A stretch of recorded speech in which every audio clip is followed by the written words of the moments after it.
என்ப செல்லமே, நீ அனுபவித்த கஷ்டங்கள் ஒன்றா இரண்டா? பல கஷ்டங்களை அனுபவித்தாய். ஆனால் உன்னுடைய முயற்சியாலேயே பல கஷ்டங்களை உன்னிடமிருந்து தூக்கியும் எறிந்தாய்.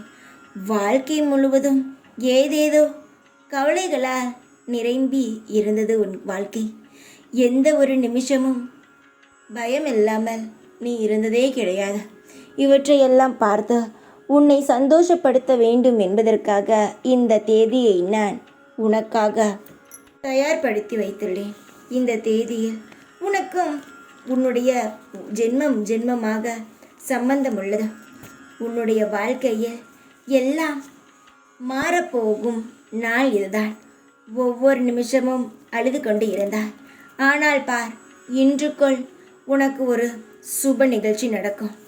நான் சொல்கிறேன், நீ நம்பாமல் இருந்தால் உன் கண்ணுக்கு அது நடந்தாலும் தெரியாது.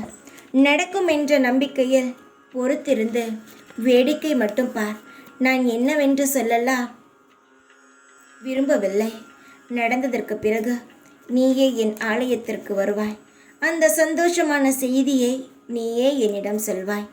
எனக்கும் உனக்கும் தெரிந்த இரகசியமான விஷயத்தை தான் இன்று உனக்கு பரிசாக தரப்போகிறேன். கவலைப்படாதே. வாழ்நாள் முழுவதும் இன்று நாள் எவ்வளவு சந்தோஷமாக இருக்கிறாயோ அதுபோல் சந்தோஷமாகவே இருப்பாய். கவலைகளை குறைத்துக்கொள், சந்தோஷங்களை பெருக்கிக்கொள். எல்லாம் உன் இஷ்டப்படி அமைதியாகவே நடக்கும். அவசரப்படாதே. எல்லாம் உன் நல்லதற்குத்தான் சொல்கிறேன். தைரியமாக இரு. எப்பொழுதும் உன் கூடவே இருப்பேன் நான். ஓம் சாய்ராம்.